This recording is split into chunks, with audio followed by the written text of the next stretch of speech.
Hello everybody, it's Larry and welcome to today's video, and I'm so glad to be back in front of the computer for you. First off, I want to say thank you. Thank you for all the well wishes and inquiries about my health, how I was doing, hoping I was okay. I got to them all, read them all, responded to many, not all. I'm still working on that. There were a lot came in, and I had a lot of requests for people, of course, to help them as well. And while I was immobile, it was really hard to help and even respond to those. So I'm responding to those now, getting some of those back out. And I'll talk about that more at the end of the video. But I really wanted to say thank you to everybody. I did hurt my back. It was the second worst pain I've ever had. And I had a bilateral knee replacement where they sawed off my knees and above the joint and below the joint and screwed in titanium and sewed it back up where I had to relearn to walk and nerves regrow and stuff like that. That was number 3. This was number 2. So I was down and out for a bit, and I just want to say thank you again to all those inquired. Now, while I was gone, all right, I did use the Ancestry mobile app an incredible amount of time, and I did come across some hacks and some things in there. Rather than discuss everything that Ancestry has on the mobile app, I do want to talk about one thing in particular that I did come across because I had this come up in previous videos. People were asking about it, talking about the mobile app. So you can use this and it will help you with your tree, and it will help you get the desktop background color that you're used to getting on your desktop. And it will also segue. So if you're working on your mobile app, you can resume on your desktop without missing a beat. So some of the things you find out when you're forced to use a mobile app. So here's the Ancestry mobile app hack. So the first thing you do, you see over on the left, here's the tree. Now, the one thing I do like about the mobile app version of the tree is you can expand this on up, whereas in the desktop, you only get a certain number of generations. But you can see down here at the bottom, okay, you see my cursor over here at the bottom in green, it says tree. You click on more, touch on more because it's a phone. And so here you see more is now highlighted. So this is the more where your settings would be, all right? So the more has these 3 lines and says the word more. And so what you want to do is you want to go to it, and then you want to scroll down a short ways. Okay, so here it is. Scroll down a short ways until you see DNA story. All right, right here. And you want to touch that. All right, and what it does, it brings up this page for the DNA story. Now, there's a pedigree icon right here, left of the word share. I know my cursor's kind of hard to see, so I'm moving it around so you can spot it a little easier. There it is, right above where it is here. There's this pedigree view. And if you touch on that, it actually brings up the desktop view. Now, I have the blue background on my desktop, and that's the color I prefer when I'm looking at it. Now, the nice thing is whatever I had expanded on my desktop when I stopped, that's where it's expanded here. Whereas if I'm using the regular tree, it doesn't. See right here, this is at the same time. The app has this, open under Sissy, and then up here, John Brown. This at the same time, more and tree on the same app. So this is the tree in the app, and this is the tree if you go to the DNA story, touch the pedigree view, and now up here where it has the pedigree, you can actually change it to family view if you want, which again, it's entirely different than the app version of the tree, which you would get from right here, the family tree or the pedigree view. And again, the app has some advantages that you get to see more. So if you're in the family view, you can see triangulation better. But, as far as this, I prefer this one because I can, A, I get the color that I'm used to, but B, I can segue. Now, for those of you who don't know, if you're using the app, you probably have. If you go to more and you scroll down to where it says settings, just a little bit further than the DNA story, there's the word appearance. And if you touch on that, you see that it's set to dark right now, but you can set light or dark, all right? If you do light, you get this version right here, which is, well, blinding. And I can tell you that if you're looking at that tree for an extended period of time and you're mobile, it's going to be blinding. And so I use the dark because it doesn't hurt my eyes, but I prefer the blue. And so When I go in there now, I absolutely go over there and use that little tip, trick, hack, whatever you want to call it.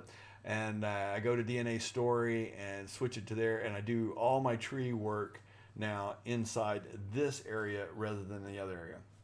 Well, now that's not what this video is about. I just wanted to share with you, while I was mostly a mobile and using the Ancestry app, one of the things that I think you might find useful if you're using the app. I never really thought about the app. It's a mobile phone, right? So you think about mobility. I never thought about using it when I was immobile. And so since I was mostly a mobile for a period of time, it was muscle spasms, but I couldn't control them. And it was, I've got a new appreciation for people to tell me they had back problems. All right, but today's video is about the ball and pattern, and we're going to evolve it today into version 2. I told you that over the course of the year, I want to take us from, showing the ball and pattern, helping you understand it, which we did in the live stream. If this is your first video and your first exposure to me and to the channel, go back and watch the live stream. It explains the ball and pattern. I will kind of give you the highlights, but you might miss some of the more in-depth parts of it. So go back and watch it and then come back and watch this one. All right, so here we go. Ball and pattern method. This is what it looks like. And just so that everybody can catch up, if this is the video that you're watching, the balls represent a node in your tree, okay? Nodes in your family tree. And the arrows, every time there's an arrow, you divide centimorgans by 2. When you follow that arrow, you go from here, you divide by 2, divide by 2, divide by 2. So, obviously the further out you go, the more you're dividing by 2, all right? Now, on the left side, all the arrows went up. Those are your ancestors. This is your ancestor line. You notice all the other arrows go down. Well, those are the descendant lines out of each one of those ancestors, okay? All right, so that's the main part of it. This was a single path, single MRCA, often referred to as half kinships. Erroneously, I think we need to get away from that terminology of half kin and full kin, because what happens, when you add in endogamy, are they more than full kin? So if I have a triple path or quadruple path to somebody, are they a double full first cousin? Seriously? So we need to recognize what we're seeing when we're doing our family trees from the genetic point of view and get this terminology back into genealogy. So when I'm connecting to somebody, if they're a cousin, okay? Now they may be a single path cousin, all right, with a single MRCA. They may be a dual path cousin and a dual MRCA, which people refer to as full cousins. What happens if you have a dual path cousin, but they only have one MRCA? Are they then a full cousin or a half cousin? What are you going to call them, a half cousin but related twice? So it gets real confusing when you add an endogamy. And what really confuses people about that, it's kind of like you think of half and full like a glass of water. You pour in, one parent halfway full, we call that a half kin. And you fill it up, and conceptually we say, well, that's a full kin. And then let's say that there's a couple of intermarriages, we keep pouring water into that glass. Well, it overfills, and it's confusing, and it just doesn't work. The concept of full and half is actually erroneous. You have a single path, you're related to somebody. We'll talk about that. That's going to actually become more apparent of why I've changed my terminology, and I encourage you to do the same. And if you do, I promise you, it will help you understand the relationships better from a DNA perspective and help you find how people are related faster. So this is single path with the centimorgans. Here's dual path with a dual MRCA, because you can have dual path and a single MRCA if they're related through other spouse of somebody in between the DNA match and that single MRCA. If any one of these other nodes and you are related to that person through another part, then you can have a dual or triple path to them, but only one MRCA. So single path, dual path, triple path, quadruple path, need to learn that. You have single MRCA, you have dual MRCA, and those are independent of each other. And we need to stop using the full and half kinships because those are not really accurate representations. And we'll see that more apparent here in just a little bit.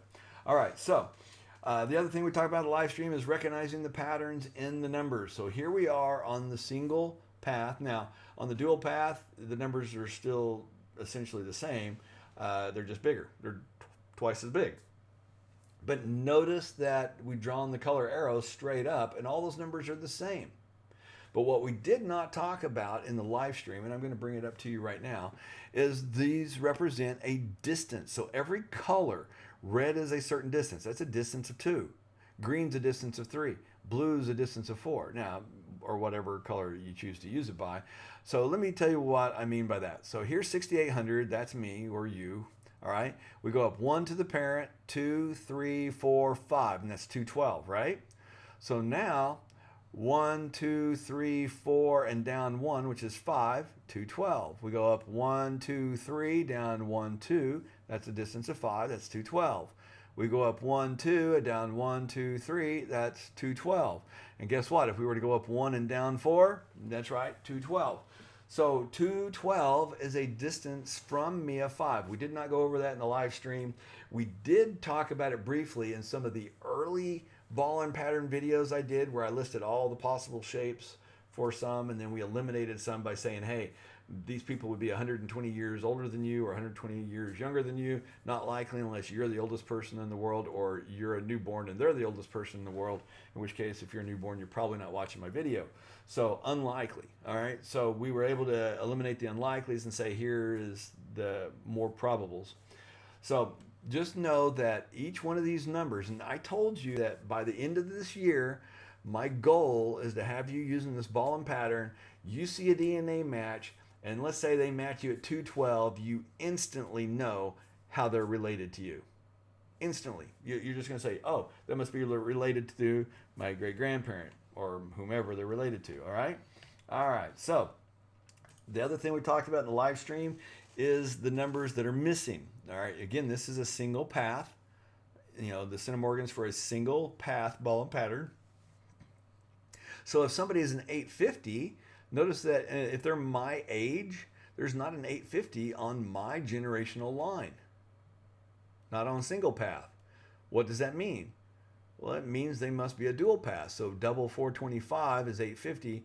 So they must be a dual path right here at the 850 at the first cousin level. All right. I know that by the number. These are the only numbers that are on my generational line. These are the 5 numbers on my generational line. All right. So if you start doing this for very long at all, using the ball and pattern method, it will stick out. The other thing we talked about was the heat map. And again, I'm just kind of quickly going over the live stream before we get into the next part. So in here, we use the example of 212. This is single path. This is the generation below, because here's my generation across. Here's the generation above. Notice there's not a 212 in my generation. So if they are a 212 and they are in my generation, guess what? They're right here at double this 106 part when you bring in the secondary path. All right, so this is a single path. You have another single path. That would have made 106 plus 106, 212. So these are the 3 that are in the 90% area. All right, 8% here, 2% likelihood up here. All right, and why is that 2%? I'll touch on that real quick. This is a generation above you, so estimated 20 years, 40 years, 60 years.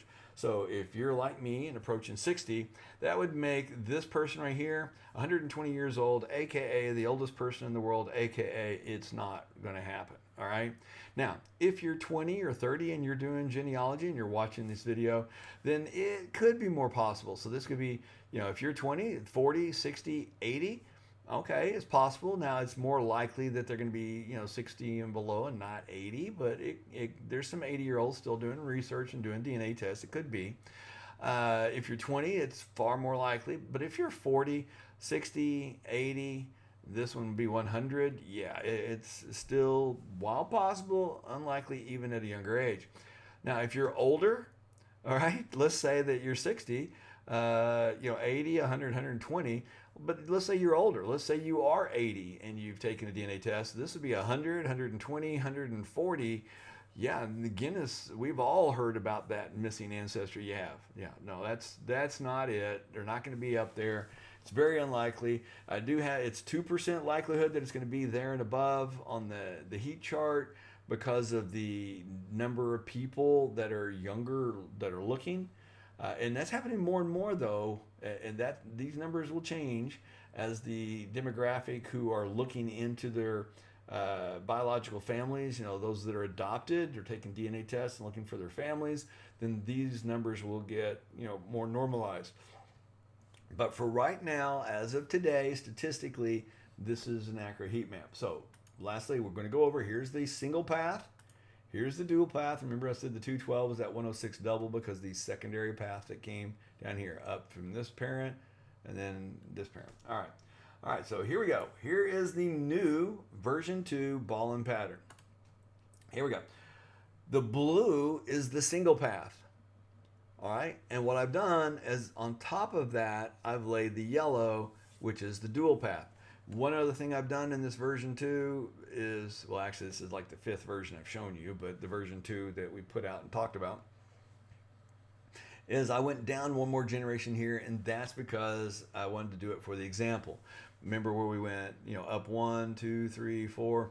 All right, well, I want to show you that. We're going to do a number. We're going to go to DNA Painter, and we're going to put in 850, and we're going to use the ball and pattern method to determine where our most likely MRCA is. But while we're doing that, take a second here and look at DNA Painter.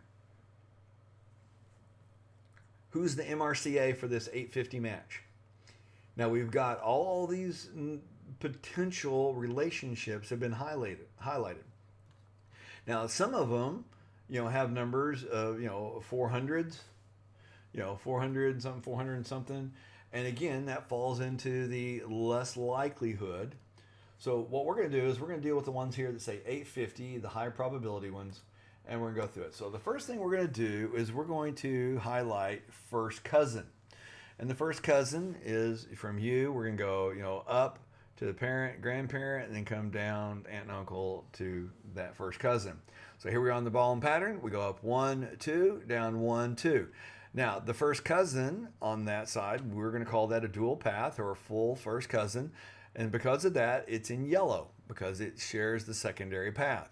So 1, 2, 1, 2. Here's our first cousin, and we've highlighted it in red as well. And we're going to leave everything highlighted in red as we go forward so that we can see these as we go along. So next, we're going to come over here. Now, this is going to be a single path. We come up and over. Well, actually, up to the grandparent and come down. All right, so this is a single path to the aunt or uncle. We call a half aunt or uncle. So since it's a single path, it's in blue. So we come up parent, grandparent, down 1 to the aunt, uncle. It's in blue. That's a single path. All right. And then now we're going to come down to the half niece and nephew. Again, a single path. So we're going to go up 1, and then over down 1, 2. All right. So we're going to go up 1, down 1, 2. Now I'm going to stop right here for a second and say, remember we said our heat map is going to be 90% likelihood that it's going to be our generational line or the one above us or below us. So now we have highlighted all the 850s in the ball and pattern that are a generation above us and a generation below us. What do we see? Well, we see 2 in this descendancy path. We see 1 of them in this descendancy path. Which one's the most likely? This is the most likely. If you have an 850, this is the most likely MRCA connection. It could be a dual, it could be a single. If they're older, a generation older than you, they're most likely a single path. If they're your generation, they're most likely a dual path. Now, if they're younger than you, they're most likely going to be a single path. Okay, right here. So those are the 3 possibilities that are your generation, the one above, one below. So 2 out of 3 come to this MRCA. 1 out of 3 comes to this MRCA. All right. So now let's look at the others. We're going to add in the great aunt or uncle. We come up, we go up 1, 2, 3, and down 1. And remember, it went to the right, so it's a full great aunt or uncle with dual parents, the same. All right. Now, we're going to go to the great niece and nephew. Again, this time we're going to the left. go up, and that's the half, or no, that's the full great niece or nephew. So we come up here and go to the great niece and nephew. See, it's in yellow because it was a full. All right. Now we're gonna add this last one, and now you're gonna start. This one actually is one of the things that examples why we need to start using single dual path rather than full and half kinship. So here is your great grandparent. So that's a single path to them. It's not a dual path. You don't call them half great grandparent. Now, the irony is every one of these people share the exact same percentage wise of DNA, well, not percentage wise, but share DNA from this one person. You come up to here, you come down. We went here, we went over. The only difference is these two also had DNA from the sibling. Okay? So, or not sibling, spouse. So they had the DNA from the spouse. So it took two people, great grandparent, great grandfather, great grandmother, and then the other great grandfather, great grandmother. The two of them together combined, and we produced the great aunt or uncle. Because this is a dual kinship. Over here, these are the single kinships, but only one. This is a single path. You would never, ever, ever consider, hey, I've got a half great grandfather or half grandfather, half parent. No, they're your parent, even though it's the same one parent that you might share with a half niece or nephew, or a half aunt or, well, not the half aunt and uncle because that would be above them. That'd be the grandparent.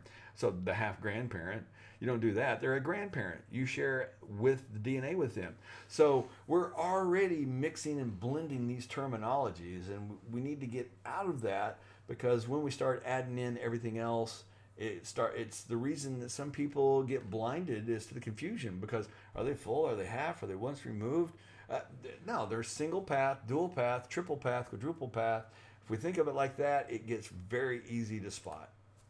All right, so here are all 6. Now, again, which one's the more likely? So now that we've highlighted all 6 that are possible 850s, again, the most likely is going to be this one. And the reason this is going to be the most likely MRCA is this is my generation. This is the generation above and below.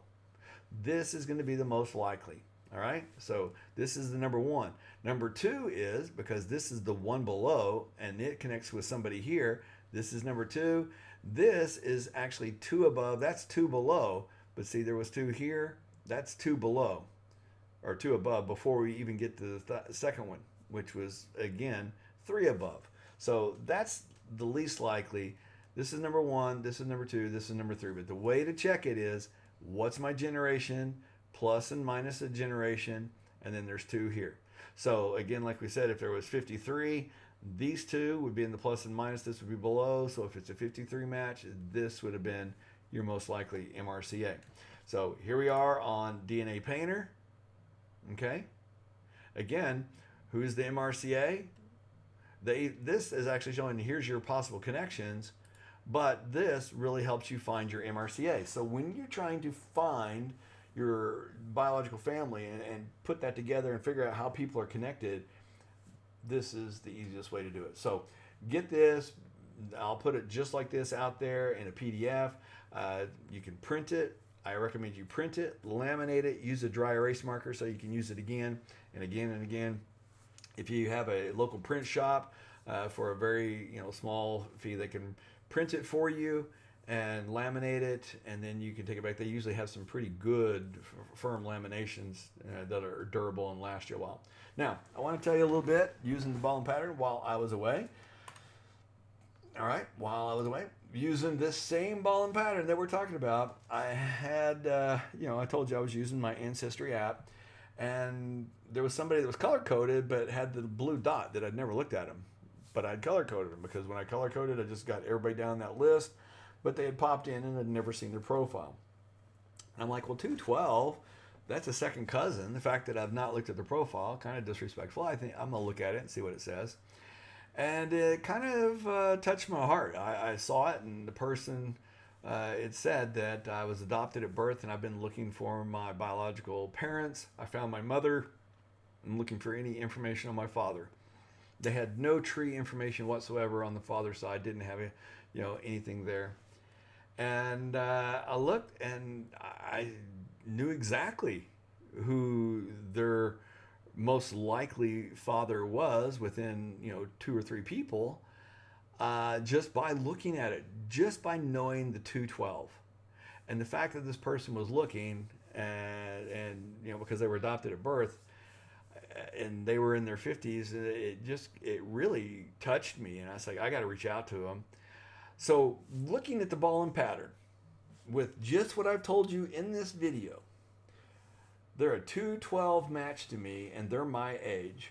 Who is the MRCA? I'm going to give you a couple of seconds because this video, I'm not going to have this long, awkward pause. So I'm going to talk while you think. So look at this. Look at the generation that I'm on. Look at the generation above and below. Which one is the 2 out of 3? Who is the most likely MRCA? All right. So now let's do it together. Here is my line. There's a 212 on my line. There's a 212 above. There's a 212 below. These two are in this line. This is the most likely. Yep, that's the most likely, and that's who it was going to be. And I knew exactly who this was because this was going to be my great-grandparents. I knew that it was going to be my Browns, my DNA surprise family. And so by knowing that this was the great-grandparents, okay, so they're here. They're looking for this person. This is their missing person. They're here to me. Their missing person's right here. I know all of the kids here. So one of the children from this, which I have them all documented, one of the children here had a child that is her father. And so I contacted her and I said, hey, if you will share with me your DNA matches, I think we can do it. So it took a very short amount of time using the ball and pattern method. We located her, who her father was. I connected her with her father's sister who gave her pictures. And we did that, within a few hours, actually less than a few hours, just in a very short period of time. And you can do that too using the ball and pattern method. It works. Now, she was looking at her list, and I want to take for a moment, and we're going to do the same ball and pattern here. I know the slide's not changing, but we're doing other stuff. And she had her DNA match list. So with what I know, I have, this person, which we know is going to be the MRCA node. We got to figure out which one of these kids here was the father of her father. She has a DNA match that I also match, and she matched it at 777, which is this 850. And they were the same generation. I know they're a dual, which tells me I know that this person, both parents are going to be, the same for him. But it also tells me that the mom, is going to be dual up in here because they dual to each other for the 850 match. But that put it up 1-2 from her, which again, looking to me, that's 1-2. So we still don't know which child from that, right? Well, this is a tip, trick, or hack for the ball and pattern, or just in general. We know that they're a 777, right? Now, remember we said that every time you do an arrow, you divide the centimorgans by 2. So 1700 in yellow becomes 850 in yellow becomes 425. But what happens when you go the other way? It doubles, right? Okay, so if this person was a 777, and I know who his parents are, and she knows who his parents are, and we know which one of the parents connects to me, because I don't connect to the other parent over here, but I do connect to this parent through DNA. So because I also connect to this person, I can now triangulate exactly which one of the two parents. So he, to the girl, is a 777. Their mother was going to be up here double at the 1700 node. Now, the mother was doubled at the 1700 node. I want to say that again. Now, let's look at it not from her perspective, but the missing father's perspective. The missing father and her, because this is 1700, that's a dual, right? Which means the father was also the dual through these two. So we're looking for a full or dual path sibling of this known person. Now, this parent of hers was previously married and had 3 children. 2 of them were boys, but they were single path to her. That couldn't be her father because she's dual path. They had 5 children together. 2 were males. So there were 2 potential fathers. One of them had descendants who had taken a DNA test, and they were too far out. Therefore, we knew it had to be the other one. We did that by doubling the centimorgans here to identify the mother's relationship. Then we looked at it not from her perspective, but from the father's perspective. We went up one in the node to look over, and these 2 were siblings, and we knew because it was yellow, it was a full sibling. So within literally hours or hour, we were able to achieve the phone number for the relative who was her aunt. She was able to get pictures of her father. And what came up when I had contacted the aunt and said, hey, I'm getting ready to point somebody your direction if that's okay. And she told me, she said, you know what? He said that he had a daughter, that he was in the military and he had had a one-night stand, and the lady had the baby and given it up for adoption, and it was a girl, and he knew about it, and it was this missing girl. So she said, I hadn't thought about it. He had said it, and so I had no reason to not believe it's true, but we always wondered if it was true because none of us had ever heard about, this girl or seen it, but he said, yes, I have a daughter. And it was her. She was the mysterious story that they had heard about. So it all pieced together. And so while I was immobile, like I said, I looked at some things I normally wouldn't have looked at. And, we were still helping people, still working on videos, but it just couldn't get at the computer long enough to do that. But we are now. We're back full force, 100%.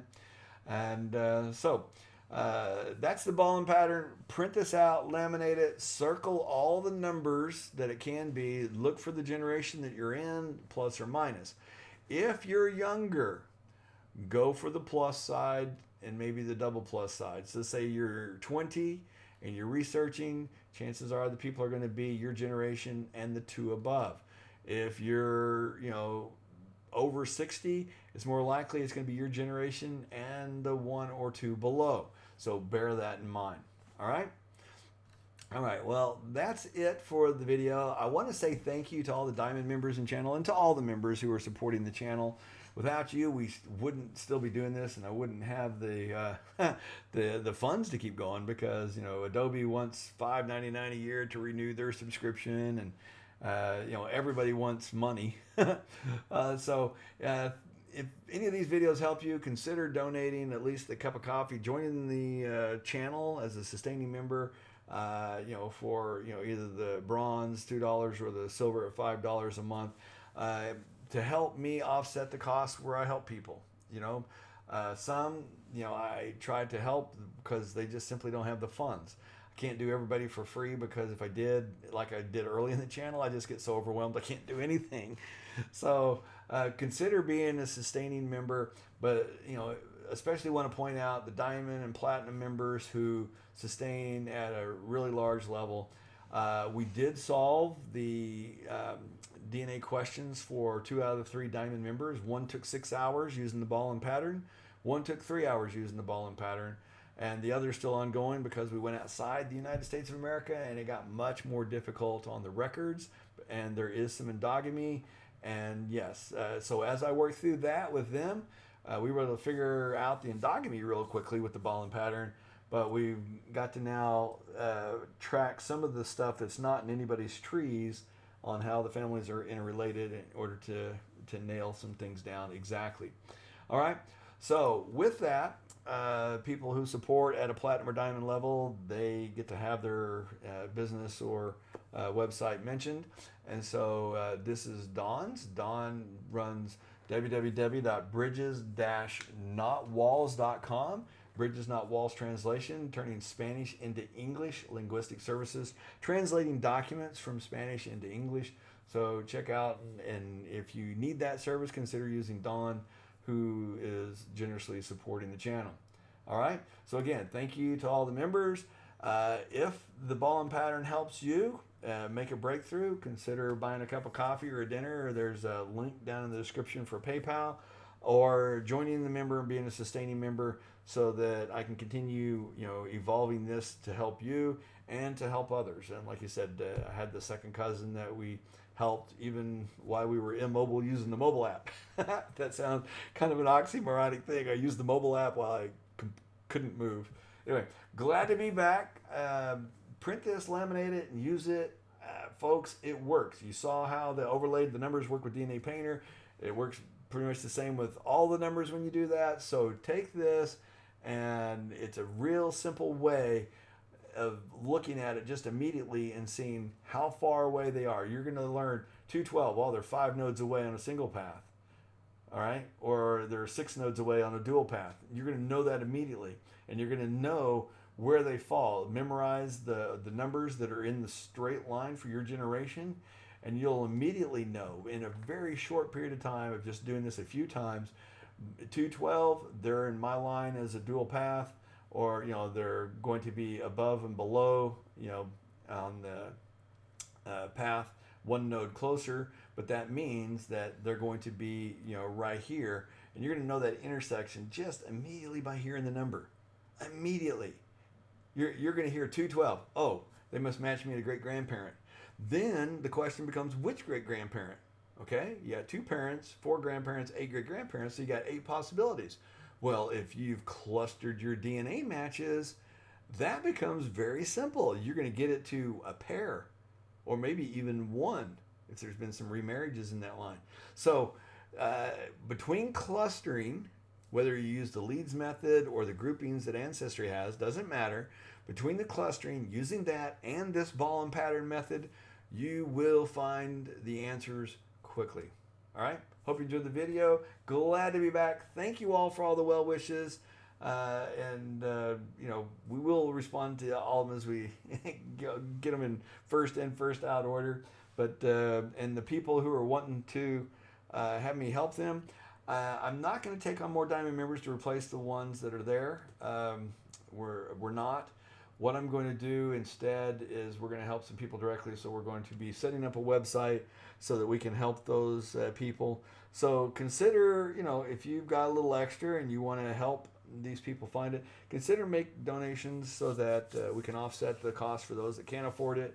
We're not going to do it free. We will charge, a nominal fee, less than what some of the big names would charge, because I know they charge thousands and don't always find answers. But we're going to get answers, and we're going to do it much, much cheaper than other resources.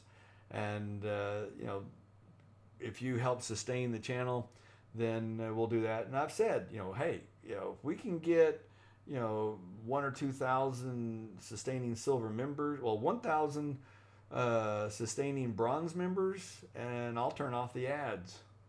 We get 1,000 up at the silver, and we will do our best to make the help for people just absolutely almost minimum wagey as possible.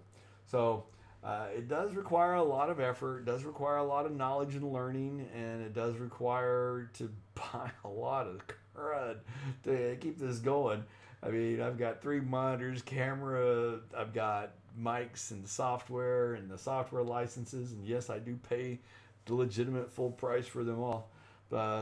So, maybe you can help me with that. Maybe you work at Adobe and or know somebody that works at Adobe and they can donate the licenses to the channel. That would be a huge help.